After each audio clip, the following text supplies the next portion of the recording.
Hello dear students, moment of inertia हमने देखा था। अब उसके आगे का क्वेश्चन हमें देखना है। Explain the physical significance of moment of inertia that is MI.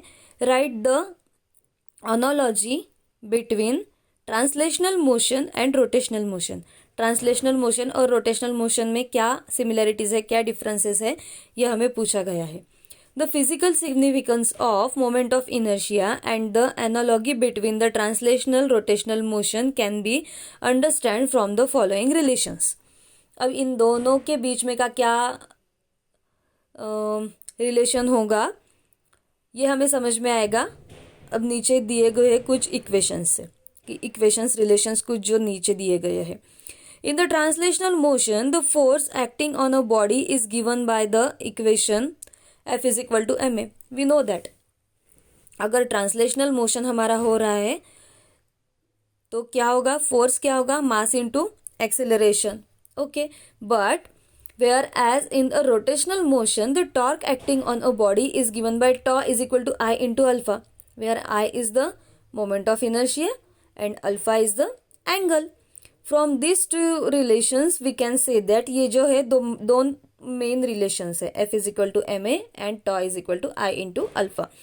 अब इन दो रिलेशन से हमें क्या मिलेगा, पहला point, the force in a translational motion is analogous with the torque in the rotational motion.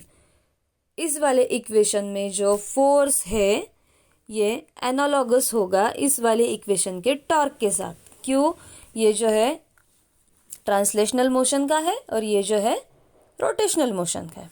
Okay, the force F in a translational motion is analogous with the torque in a rotational motion. The acceleration a in a translational motion is analogous with the angular acceleration alpha in the rotational motion. A जो है वो analogous होगा काय के साथ, alpha के साथ। The mass in a translational motion is analogous with the I moment of inertia of the rotational motion. M जो है वो एनालॉगस होगा किसके साथ, आई के साथ, मोमेंट ऑफ इनर्शिया के साथ। Thus the translational motion must measure the inertia of the body, whereas the rotational motion moment of inertia measures inertia of the rotational body. Translational motion में जो है वो मास मेजर करता है inertia, और in the rotational motion moment of inertia measure करता है inertia. Okay, next point, fifth point, thus the moment of inertia I plays same role in rotational motion as that of the mass in a translational motion। जो moment of inertia का role है वही role मास का होता है। Okay, so thus the moment of inertia I plays the same role in rotational motion as that of the mass in translational motion। Sixth point, the analogy between the translational and rotational motion is given below। अब इन दोनों के बीच में की analogy जो है वो देखनी है हमें। ट्रांसलेशनल मोशन में क्या होता है, मास होता है, बट रोटेशनल मोशन में क्या होता है, मोमेंट ऑफ इनर्शिया होता है। ट्रांसलेशनल मोशन में वेलोसिटी होती है, रोटेशनल मोशन में एंगुलर वेलोसिटी होती है। एक्सेलरेशन होता है हमारा ट्रांसलेशनल मोशन में, बट एंगुलर एक्सेलरेशन होता है रोटेशनल मोशन में। Fourth point, force is given by dp upon dt, where torque is given by dj upon dt। The linear momentum, fifth point, is given by p is equal to m into v and angular momentum I is equal to I into omega.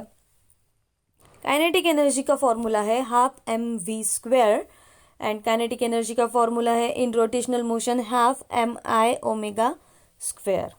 Okay, seventh point, work done is given by in translational motion is by work done is equal to f into s and work done in rotational motion is given by omega is equal to tau into theta.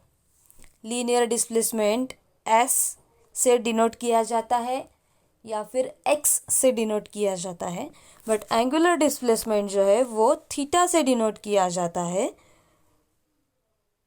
Angular displacement जो है वो theta से denote किया जाता है। Linear displacement S और x से denote किया जाता है और एंगुलर डिस्प्लेसमेंट थीटा से किया जाता है। ओके, तो ये 8 एनालॉगी के पॉइंट्स हैं जो हमें याद रखने हैं in case of the translational motion and rotational motion.